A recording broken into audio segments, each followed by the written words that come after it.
ಅನ್ನುವಂತ ಒಂದು ಮುಖ ಉಂಟು. ಆ ಮುಖದಿಂದ 5 ಮುಖಗಳು ಉತ್ಪನ್ನ ಆದವು ಅನ್ನುವಂಥದ್ದನ್ನ ನೀವು ಹೇಳ್ಕೊತ ಬಂದೆ. ಹೊಳ್ಳಿ ಪಂಚಮುಖದಿಂದಲೇ ಪಂಚಾಕ್ಷರಗಳು ಉತ್ಪನ್ನ ಆದವು. ಅವು ಯಾವಪ್ಪ ಅಂದ್ರೆ ಓಂ ನಮ ಶಿವಾಯ, ಓಂ ಎಂಬುದು ಪರಮಾತ್ಮ. ಇವು 5 ಪಂಚಮುಖಗಳಂದ್ರೆ ಪಂಚಮಹಾಭೂತಗಳು. ಮಹತ್ವದಿಂದ ವೈಕಾರಿಕ, ತೇಜಸ್ಸು, ಭೂತಾದಿ ಅಹಂಕಾರಗಳು ಹುಟ್ಟುದು ಮಹತ್ವದಿಂದ ಅಂತೇಳಿ ನಾವು ಕೇಳ್ಕೊಂಡು ಬಂದೇವಿ ಪರಮಾನುಭೂತಿಯೊಳಗ. ಆ ಯಾವುದು ಅಂದ್ರ ಮಹತ್ ಅಂದ್ರ ಓಂ ಎಂಬ ಮಹತ್ವದಿಂದ ಏನ್ ಹುಟ್ಟುದಪ್ಪ ಅಂದ್ರ ಇಲ್ಲಿ ಇಲ್ಲಿ ಭೂತಾದಿ 5 ತೇಜಸ್ಸ ಅಹಂಕಾರಗಳು ಜನಿಸಿದವು ಅನ್ನುವಂಥದ್ದನ್ನ ಕೇಳ್ಕೊಂಡು ಬಂದೇವಿ. ಅದರಂತೆ ಇಲ್ಲಿ ಏನ್ ಹೇಳ್ತಾರಂದ್ರ ಆ ಓಂ ಎಂಬ ಪರಮಾತ್ಮನಿಂದ ಪಂಚ ಮಹಾಭೂತಗಳು ಹುಟ್ಟುದು ಅನ್ನುವಂಥದ್ದು ಹೇಳೋರದಾರ. ಇಲ್ಲಿ ಓಂ ಅನ್ನುವಂತ ಒಂದು ಮುಖ ಉಂಟು. ಆ ಮುಖದಿಂದ 5 ಮುಖಗಳು ಉತ್ಪನ್ನ ಆದವು. 5 ಮುಖಗಳು ಯಾವಪ್ಪ ಅಂದ್ರ ಪಂಚಮುಖದಿಂದಲೇ ಪಂಚ ಅಕ್ಷರಗಳು ಉತ್ಪನ್ನ ಆದವು.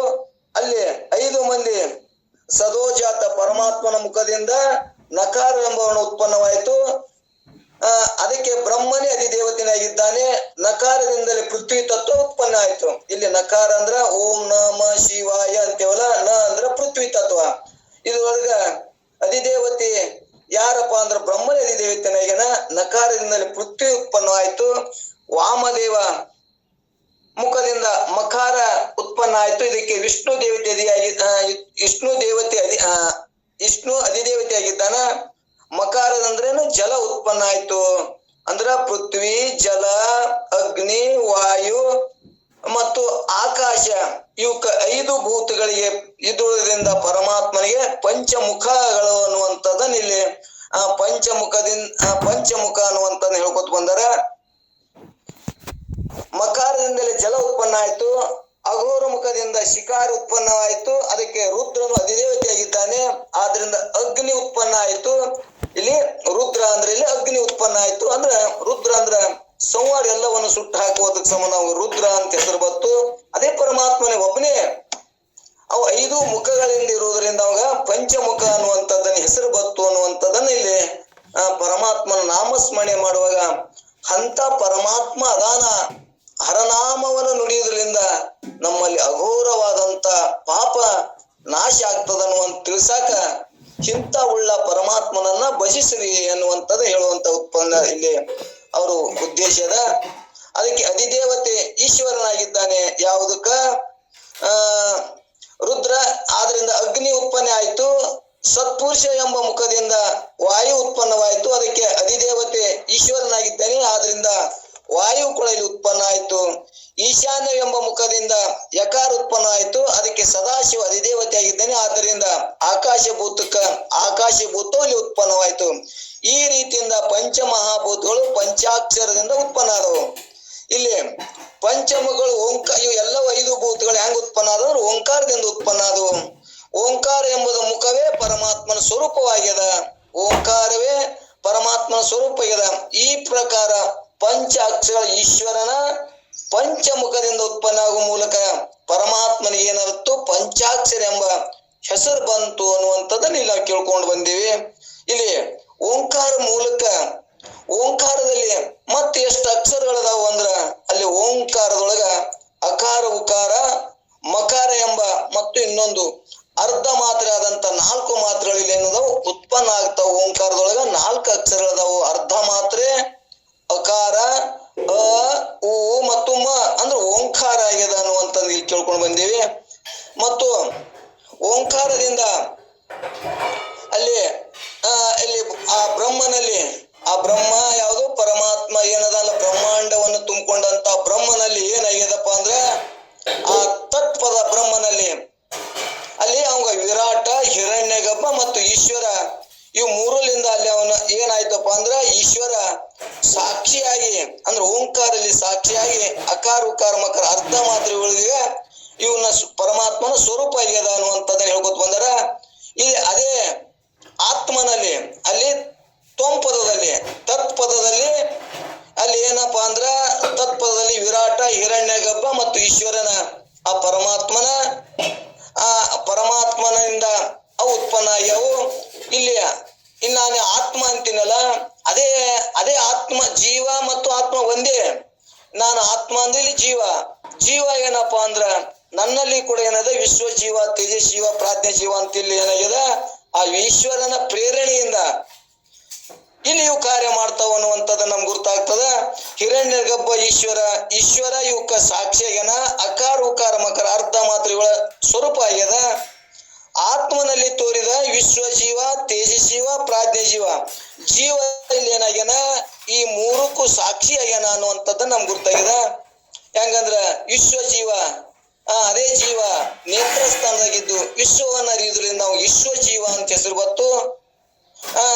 ಮತ್ತು ತೇಜಸ್ವಿ ಜೀವ ಸ್ವಪ್ನ ಅವಸ್ಥೆಯನ್ನ ಕಂಠಸ್ಥಾನದಾಗಿದ್ದು ಸ್ವಪ್ನಗಳನ್ನ ತನ್ನ ಮನಸ್ಸಿನಿಂದ 17 ತತ್ವಗಳನ್ನು ತಗೊಂಡು ಅಲ್ಲಿ ಸ್ವಪ್ನವನ್ನ ಕಾಣೋದ್ರಿಂದ ಅಲ್ಲಿ ಜೀವ ಭೋಗ ಮಾಡೋದ್ರಿಂದ ನಮ್ಗೆ ಇಲ್ಲಿ ಏನ್ ಬತ್ತು ತೇಜಸ್ವಿ ಜೀವ ಅಂತ ಹೆಸರು ಬತ್ತು.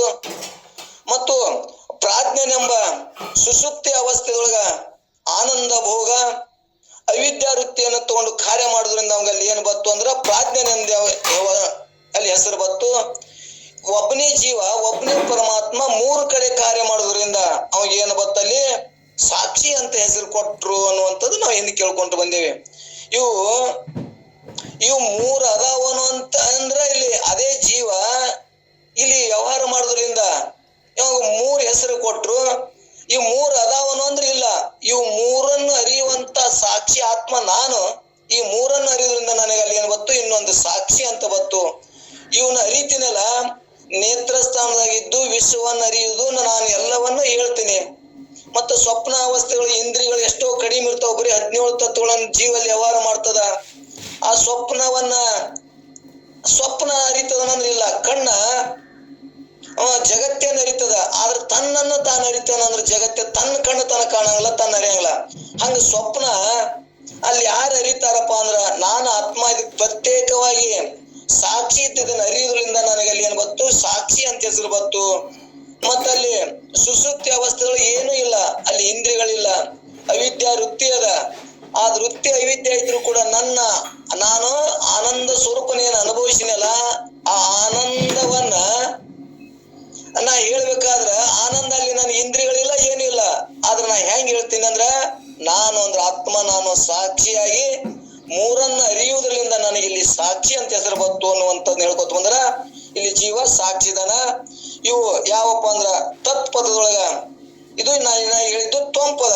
ತತ್ ಪದದೊಳಗ ವಿರಾಟ, ಹಿರಣ್ಯ ಗರ್ಭ, ಈಶ್ವರ ಅಲ್ಲಿ ಏನಾಗ್ಯಾನ ಈಶ್ವರಗ ಅಲ್ಲಿ ಸಾಕ್ಷಿ ಈಶ್ವರ ಅದಾನ ಅನ್ನುವಂಥದ್ದನ್ನ ಈಶ್ವರ ಹೆಂಗ್ ಸಾಕ್ಷಿ ಅದಾನ ಅಂದ್ರ ಇಲ್ಲಿ ವಿರಾಟನ ಮತ್ತು ಹಿರಣ್ಯ ಗರ್ಭ ಅಂದ್ರೆ ಉತ್ಪನ್ನ ಮಾಡ್ತಾನ, ರಕ್ಷಣೆ ಮಾಡ್ತಾನ, ಮತ್ತವ ಪ್ರಳಯ ಮಾಡ್ತಾನ. ಪ್ರಳಯ ಆದಾಗ ಮತ್ ಈಶ್ವರನ್ ಪ್ರಳಯ ಅಕ್ಕನಂದ್ರ ಇಲ್ಲ, ಈಶ್ವರ ಅಲ್ಲಿ ಏನದಾನ ಸಾಕ್ಷಿ ಆಗಿದಾನ. ಇವನು ಕೂಡ ಅವನ ಕಾರ್ಯದೊಳಗ ಮಾಡ್ತಾವು, ಅವನೇ ಅದನ್ನ ಏನ್ ಮಾಡ್ತಾನಂದ್ರ ನಾಶ ಮಾಡ್ತಾನ ಅನ್ನುವಂಥದ್ದನ್ನ ನಮ್ಗೆ ಗುರ್ತಾಗಬೇಕು. ಮತ್ತಿಲ್ಲಿ ಇನ್ನೊಂದು ನಮ್ಗೆ ಇಲ್ಲಿ ಏನ್ ಸಂಶಯ ಬರ್ತದಂದ್ರ ಈಶ್ವರ ಮತ್ತು ಜೀವ ಇವ ಬ್ಯಾರೆ ಅದಾನಲ್ಲ ಅಂತ ನಮ್ಗೆ ಇಲ್ಲಿ ಪ್ರಶ್ನೆ ಬರ್ತದ. ಅಲ್ಲಿ ಅವ ಬ್ಯಾರೆ ಇಲ್ಲ, ಅವ ಈಶ್ವರ ಒಂದೇ ಅನ್ನೋ ತಿಳ್ಸೋಕೆ ಅಲ್ಲಿ ಏನ್ ಮಾಡ್ಯಾರಪ್ಪ ಅಂದ್ರ ತತ್ವಮಸಿ ಅನ್ನೋ ಜ್ಞಾನ ಮಾಡಿಕೊಟ್ಟಾರ. ಅವನ ಉಪಾಧಿ ಈಶ್ವರನ ಉಪಾಧಿ ದೊಡ್ಡದದ, ಇಲ್ಲಿ ಜೀವನ ಉಪಾಧಿ ಸಣ್ಣದಿರುವುದರಿಂದ ಆದ್ರ ಆ ಉಪಾಧಿಲಿಂದ ಬ್ಯಾರೆ ಆಗಿವೆ. ಆದ್ರ ಉಪಾಧಿಗಳನ್ನು ತೆಗೆದ್ರ ಘಟ ಮತ್ತು ಮಠ ಉಪಾಧಿಯನ್ನು ಬಿಚ್ಚಿದಾಗ ಆಕಾಶ ಒಂದೇ ಆಕಾಶ ಅದ. ಹಂಗಿಲ್ಲಿ ಈಶ್ವರ ಮತ್ತು ಜೀವ ಉಪಾಧಿಲಿಂದ ದೊಡ್ಡ ಕಾರ್ಯ ಮಾಡೋದ್ರಿಂದ ಅವ್ ಈಶ್ವರ, ಇವ ತನ್ನ ದೇಹದೊಳಗಿರುವಂತ ಸಣ್ಣ ಕಾರ್ಯ ಮಾಡೋದ್ರಿಂದ ಇವ್ಗೆ ಏನಾಯ್ತು ಜೀವ ಅಂತ ಹೆಸರು ಬತ್ತು. ಈ ಜೀವ ಈಶ್ವರ ಬ್ಯಾರೆ ಏನೋ ಅಂದ್ರಿಲ್ಲ, ಆ ಜೀವ ಈಶ್ವರಿಗೆ ಇವ್ರಿಬ್ರು ಯಾರು ಸತ್ತ ತಗೊಂಡು ಕಾರ್ಯ ಮಾಡ್ತಾರಂದ್ರ ಆ ಬ್ರಹ್ಮನ ಸತ್ತ ತಗೊಂಡು ಕಾರ್ಯ ಮಾಡ್ತಾರ. ಈ ಬ್ರಹ್ಮನೇ ನಾನದೀನಿ ಅನ್ನುವಂತ ಜ್ಞಾನ ಆಗಕ ಈಶ್ವರನು ನಾನೇ, ಬ್ರಹ್ಮನು ನಾನೇ ಅನ್ನುವಂಥದ್ದನ್ನ ಈಶ್ವರ ಬೇರೆ ಅಲ್ಲ, ಜೀವ ಬೇರೆ ಅಲ್ಲ, ಇವ್ರು ಒಂದೇ. ಇವ್ರಿಗೆ ಯಾರು ಉಪಾದಿಯಿಂದ ಬಿದ್ದದಂದ್ರೆ ಜೀವನಿಗೆ ಮಾಯಿ ಉಪಾದಿಯಿಂದ ಈಶ್ವರನಲ್ಲಿ ಬಿದ್ದದ, ಜೀವನಲ್ಲಿ ಅವಿದ್ಯೆ ಉಪಾಧಿ ಇರುವುದರಿಂದ ಇಲ್ಲಿ ಜೀವ ಆಗಿ ಬಿದ್ದದ. ಅವಿದ್ಯಾ ಮಾಯಿ ಮಾತ್ರ ಒಂದೇ, ಉಪಾಧಿ ಬ್ಯಾರೆ ಇರುವುದರಿಂದ ಸಣ್ಣ ಉಪಾಧಿಲಿಂದ ಇವ್ಗೆ ಏನಾಗಿತ್ತು ಅವಿದ್ಯಾ ಬತ್ತು, ಈಶ್ವರಿಗೆ ದೊಡ್ಡ ಉಪಾಧಿಯಿಂದ ಮಾಯಾ ಬತ್ತು. ಈ ಎರಡನ್ನು ಅವಿದ್ಯಾ ಮತ್ತು ಮಾಯಾ ಇವು ಒಂದೇ, ಇಲ್ಲಿ ಜೀವ ಮತ್ತು ಈಶ್ವರ ಒಂದೇ. ಈ ಎರಡು ಉಪಾಧಿಗಳನ್ನು ತೆಗೆದಾಗ ಅಲ್ಲಿ ಏನದ ನಾವು ಬ್ರಹ್ಮ ಸ್ವರೂಪನೇ ಇದೀವಿ. ಈಶ್ವರ ಬ್ಯಾರೆ ಅಲ್ಲ, ಜೀವ ಬ್ಯಾರೆ ಅಲ್ಲ, ಉಪಾಧಿ ದೊಡ್ಡದಿಂದಿರುವುದರಿಂದ ಅವ ಈಶ್ವರ ಅನಿಸ್ಕೋತಾನ. ಆದ್ರ ಇಲ್ಲಿ ಜೀವನಲ್ಲಿಯೂ ಮತ್ತು ಈಶ್ವರನಲ್ಲಿಯೂ ನಮ್ಗೆಲ್ಲರಿಗೂ ಇರ್ತದ. ಏನಾಯ್ತಪ್ಪ ಅಂದ್ರಲ್ಲಿ ಒಂದು ಜೀವನ ಲಕ್ಷಣಗಳನ್ನ ಹೇಳ ಮುಂದ ಈಶ್ವರ ಲಕ್ಷಣ ಹೇಳ ಮುಂದ ನಮ್ಗೆಲ್ಲರಿಗೂ ಇರ್ತದ. ಜೀವನ ಲಕ್ಷಣ ಹೇಳ ಮುಂದ ಅಲ್ಲಿ ಏನಾಗ್ಯದ, ಅಂತಃಕರಣ ಸಹಿತ ಇಲ್ಲಿ ಅಂತಃಕರಣ ಸಹಿತ ಕೂಟಸ್ಥ ಚೈತನ್ಯ ಪ್ರತಿಬಿಂಬ. ಇಲ್ಲಿ ಅಂತಃಕರಣ ಬೀಳುವುದರಿಂದ ಏನಾಯ್ತು, ಇಲ್ಲಿ ಜೀವ ಅಂತ ಬತ್ತು. ಅಂತಃಕರಣ ಸಹಿತ ಕೂಟಸ್ಥ ಚೈತನ್ಯವೇ ಇಲ್ಲಿ ಜೀವ ಅನಿಸ್ಕೊತ್ತು. ಅಲ್ಲಿ ಈಶ್ವರನಲ್ಲಿ ಅಲ್ಲಿ ಏನ್ ಅನ್ಸ್ಕೊತ್ತಪ್ಪ ಅಂದ್ರ ಆ ಮಾಯ ಉಪಾಧಿ ಇರುವುದರಿಂದ ಅಲ್ಲಿ ಅವ ಈಶ್ವರ ಅನಿಸ್ಕೊಂಡ ಅನ್ನುವಂಥದ್ದನ್ನ ಕೇಳ್ಕೊಂತ ಬಂದೇವಿ. ಕೂಟಸ್ಥ ಚೈತನ್ಯ ಮಾಯೆಯೊಳಗೆ ಬಿದ್ದು ಅಲ್ಲಿ ಏನಾಗ್ಯಾನ, ಈಶ್ವರ ಆಗ್ಯಾನ. ಅಲ್ಲಿ ಮಾಯ ಉಪಾಧಿ ಇರುವುದರಿಂದ ಅಲ್ಲಿ ಈಶ್ವರ ಆಗ್ಯಾನ, ಇಲ್ಲಿ ಅಂತಃಕರಣ ಉಪಾಧಿ ಇರೋದ್ರಿಂದ ಇವ ಜೀವ ಆಗ್ಯಾನ.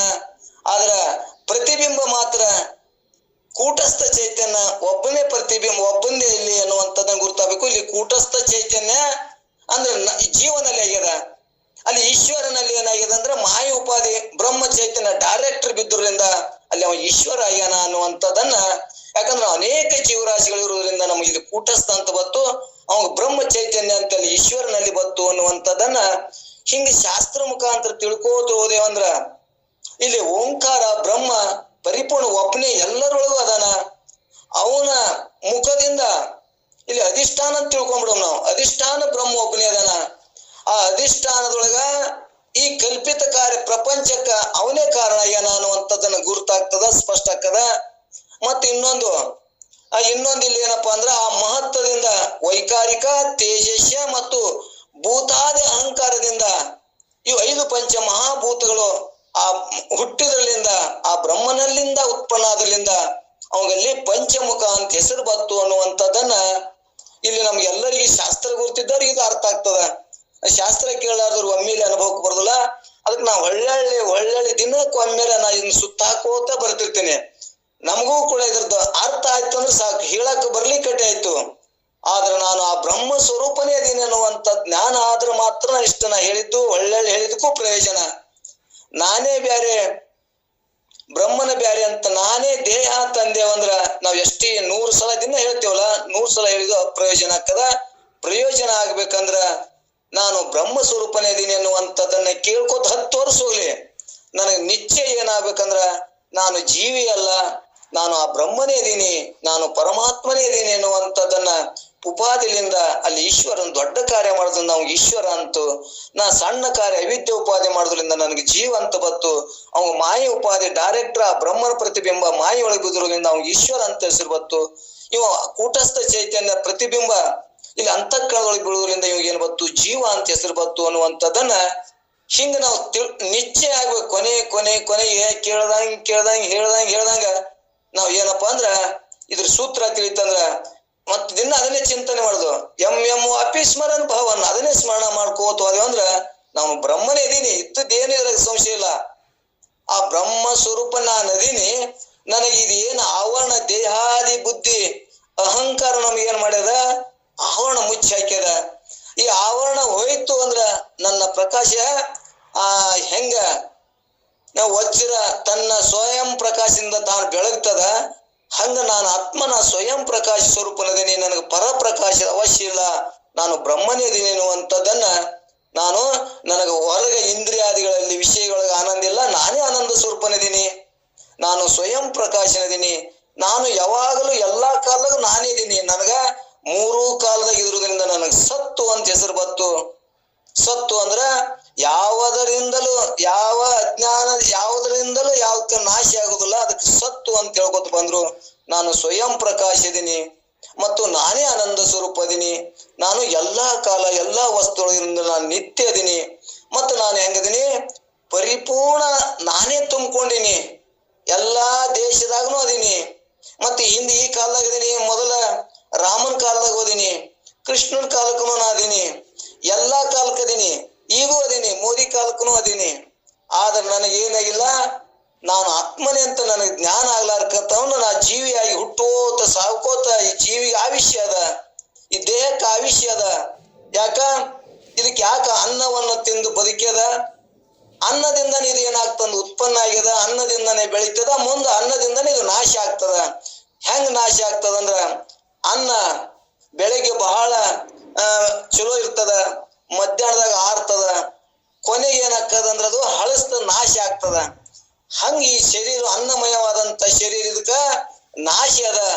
ಆದ್ರೆ ಅದ್ರ ಒಳಗಿರುವಂತ ಚೇತನಕ ಕ್ಷರ ಅಕ್ಷರ, ಇದು ಕ್ಷರ ಅಂದ್ರೆ ಚಲಿಸ್ತದ, ಅಕ್ಷರ ಚಲಿಸದೆ ಯಾವಾಗಲೂ ಇರುವಂತ ಆತ್ಮನ ನಾನದೀನಿ, ಅಕ್ಷರ ಅದೀನಿ ಅನ್ನುವಂತ ಜ್ಞಾನ ಆಯ್ತು ಅಂದ್ರ ಇಷ್ಟು ಹಿಂದೆ ಕೇಳಿದಕ್ಕೂ ಮುಂದೆ ಕೇಳಿದಕ್ಕೂ ಪ್ರಯೋಜನ.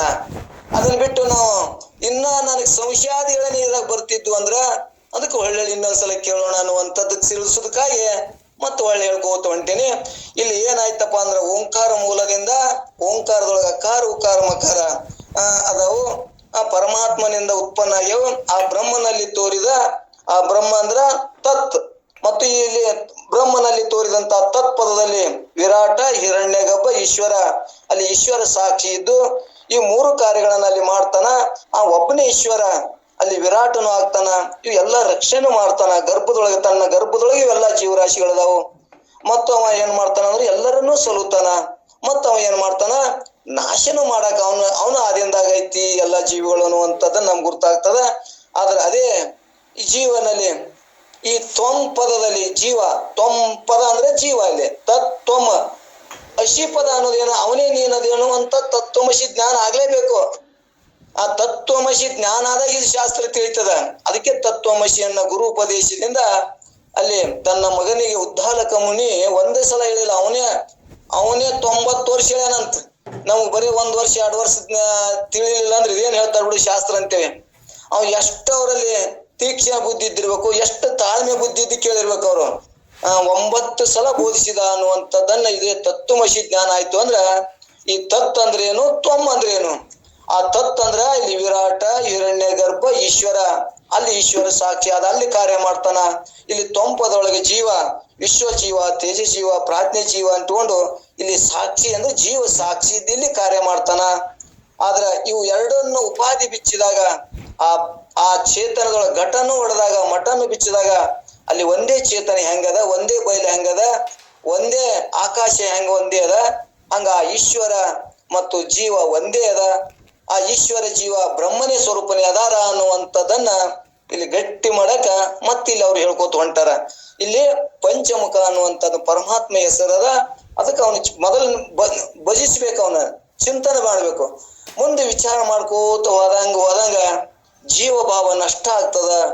ಜೀವ ಭಾವ ನಷ್ಟ ಆಯ್ತು ಅಂದ್ರೆ ಅಲ್ಲಿ ಏನಾಗ್ತದ, ಅವನ ನೀತಿವಂತನಾಗ್ತಾನ. ನೀತಿವಂತನಾದ ಯೋಗದೊಳಗೆ ಆನಂದ ಪಡ್ತಾನ, ಕೂಡುವಿದ್ಯ ಪರಮಾತ್ಮನ ಕೂಡ್ತಾನ. ಮುಂದೆ ಜ್ಞಾನ ಆಯ್ತು ಅಂದ್ರ ಅವ ಪ್ರಪಂಚನೂ ಮಾಡ್ತಾನ, ಇವತ್ತ ಪಾರಮಾರ್ಥನೂ ಮಾಡ್ತಾನ, ಪ್ರಪಂಚದೊಳಗಿದ್ದು ಕೂಡ ಮೋಕ್ಷನೂ ಅಂತಾನ ಅನ್ನುವಂಥದ್ದನ್ನ ಜ್ಞಾನದಿಂದಲೇ ಮೋಕ್ಷ. ಆದ್ರೆ ಇವೆಲ್ಲವೂ ಕೂಡ ನಾಮಸ್ಮರಣೆಯಿಂದ ಅಂತಃಕರಣ ಶುದ್ಧ ಒಂದೇ ಅನ್ನುವಂಥದ್ದನ್ನ ನಮ್ಗೆಲ್ಲರಿಗೂ ಗಟ್ಟಿಯಾಗ್ಲಿ. ಯಾವಾಗ ನಾನು ಆತ್ಮಸ್ವರೂಪನಿದ್ದೀನಿ ಅಂತ ಜ್ಞಾನ ಆಯ್ತು ಅಂದ್ರ ಅವಾಗ ಮಾತ್ರ ಮೋಕ್ಷ ಆಗ್ತದ ಅನ್ನುವಂಥದ್ದನ್ನ ಇಲ್ಲಿ ಹೇಳ್ಬೇಕಾಗ್ಯದ. ಇಲ್ಲಿ ಒಟ್ಟಾರೆ ಉಕಾರ ಮಕಾರ ಅರ್ಧ ಮಾತ್ರ ಇವೆಲ್ಲವೂ ಕೂಡ ಪರಮಾತ್ಮನ ಓಂಕಾರ ರೂಪ ಆಗ್ಯದ ಅನ್ನುವಂಥದ್ದು ಗೊತ್ತಾಯ್ತು. ಓಂಕಾರ ಪರಮಾತ್ಮನ ಸ್ವರೂಪ ಆಗ್ಯದ, ಆದ್ರಿಂದ ಪರಮಾತ್ಮನಿಗೆ ಓಂ ಎಂದ ಹೆಸರು ಪ್ರಾಪ್ತಿ ಆಗ್ಯದ ಅನ್ನುವಂಥದ್ದನ್ನ ಇಲ್ಲಿ ನಾವು ಕೇಳ್ಕೊತ ಬಂದೇವೆ.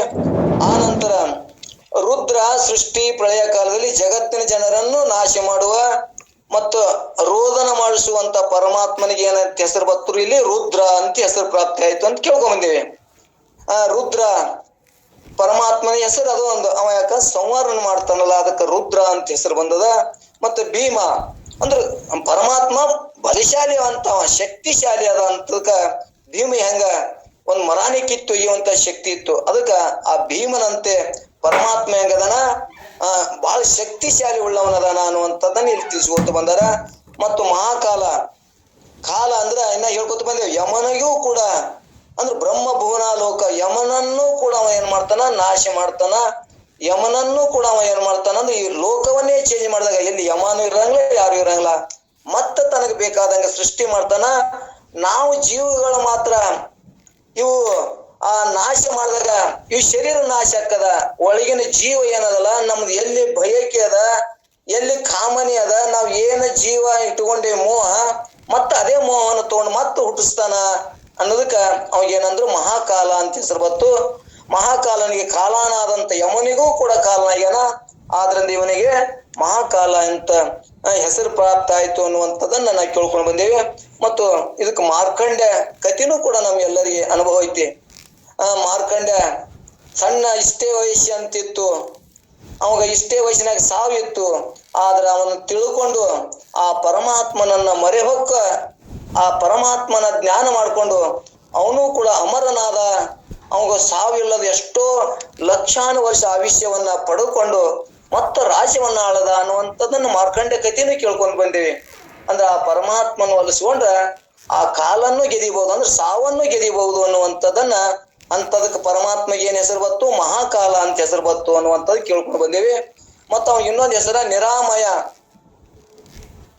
ಅಂದ್ರ ನಿರಾಮಯ ಅಂದ್ರೆ ಇಲ್ಲಿ ಏನ್ ಹೇಳ್ಕೊತ ಬಂದಾರ ಅಂದ್ರ ಈ ಜಗತ್ತಿನಲ್ಲಿ ಆಗತಕ್ಕ ಎಲ್ಲ ಸುಖ ದುಃಖಾದಿಗಳು ಇವೇ ಮೂರು: ಆಧ್ಯಾತ್ಮಿಕ, ಆದಿ ಭೌತಿಕ, ಆದಿ ದೈವಿಕ ತಾಪಗಳಿಂದ ಏನಾಗ್ಯಾನ ಪರಮಾತ್ಮ ರೈತನಾಗ್ಯಾನ.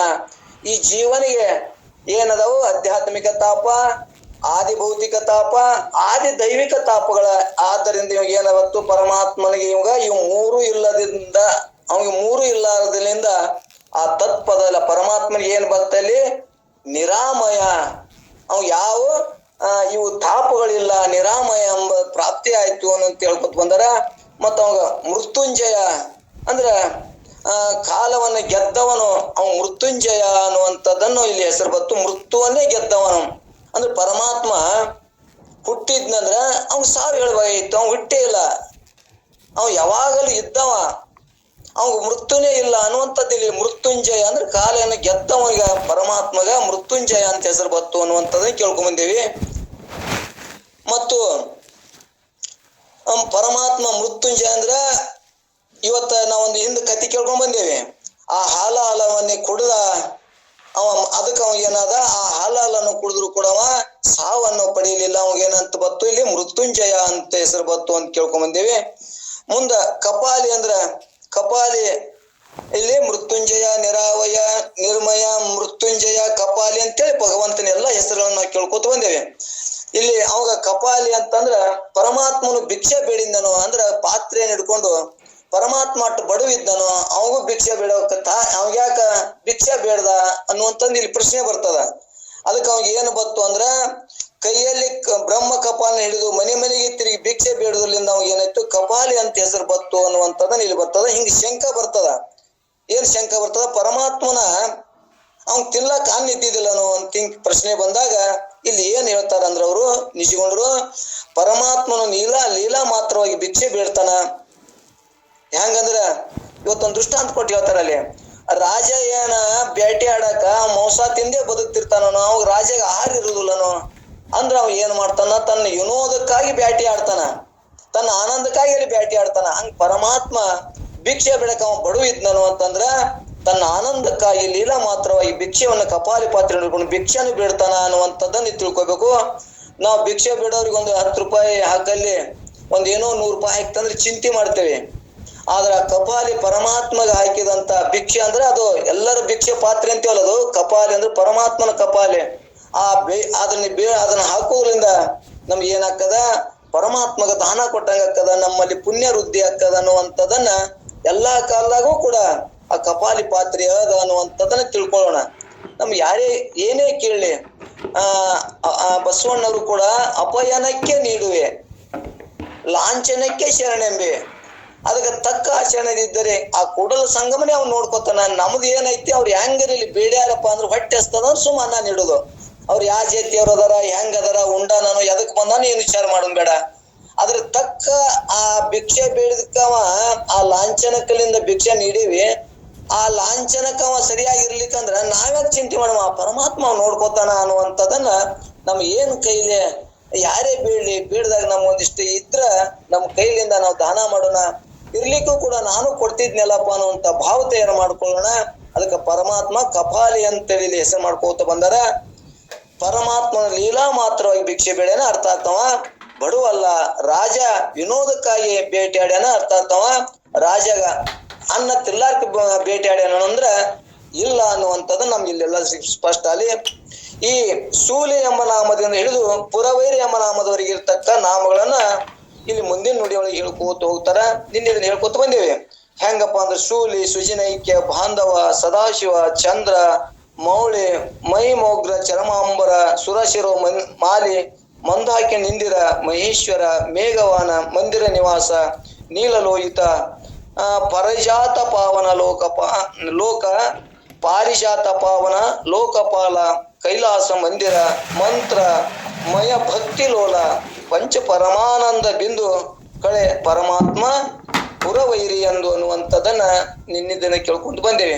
ಇಲ್ಲಿ ಶೂಲಿ, ಸುಜನೈಕ್ಯ, ಬಾಂಧವ ಅಂದ್ರ ತ್ರಿಶೂಲಧಾರಿಯಾದಂತ ಸುಜನೈಕ್ಯ ಬಾಂಧವ ಸಜ್ಜನರಿಗೆ ಬೇಡಿದ್ದನ್ನ ಕೊಡುವಂತ ಸದಾಶಿವ ನಿತ್ಯ ಮಂಗಲ ಸ್ವರೂಪನಾದಂತ ಚಂದ್ರಮೌಳಿ, ಚಂದ್ರನನ್ನ ಧಾರಣೆ ಮಾಡಿಕೊಂಡಂತ ಮಹಿಮಾಶಾಲಿಯಾದಂತ ಪರಮಾತ್ಮ, ಉಗ್ರ ಭೀಕರನಾದಂತ ಚರಮಾಂಬರ, ಚರಮನ್ನೇ ಉಡುಗೊರೆನಾಗಿ ಮಾಡಿಕೊಂಡಂತ ಅಸುರರು ಅಂದ್ರೆ ಅಸುರರನ್ನ ರಕ್ಕಸರನ್ನ ಕೊರಳಾಗ ಮಾಲೆ ಹಾಕಿಕೊಂಡಂತ ಶಿರೋಮಾಲೆ ಅಂದ್ರೆ ಶಿರದೊಳಗ ಮಾಲೆ ಅಂದ್ರೆ ರಕ್ಕಸರ ಕೊರಳಲ್ಲಿ ಹಾಕಿಕೊಂಡಂತ ಶಿರೋಮಾಲೆಯನ್ನ ಗಂಗೆಯನ್ನ ತನ್ನ ತಲೆ ಮೇಲೆ ಇಟ್ಟುಕೊಂಡ ಅನ್ನುವಂಥದ್ದನ್ನ ಕಥೆ ಕೇಳ್ಕೊತ ಬಂದು ಎಲ್ಲರೂ ಒಳ್ಳೆ ಅಗನೆ ಹಾಕದ.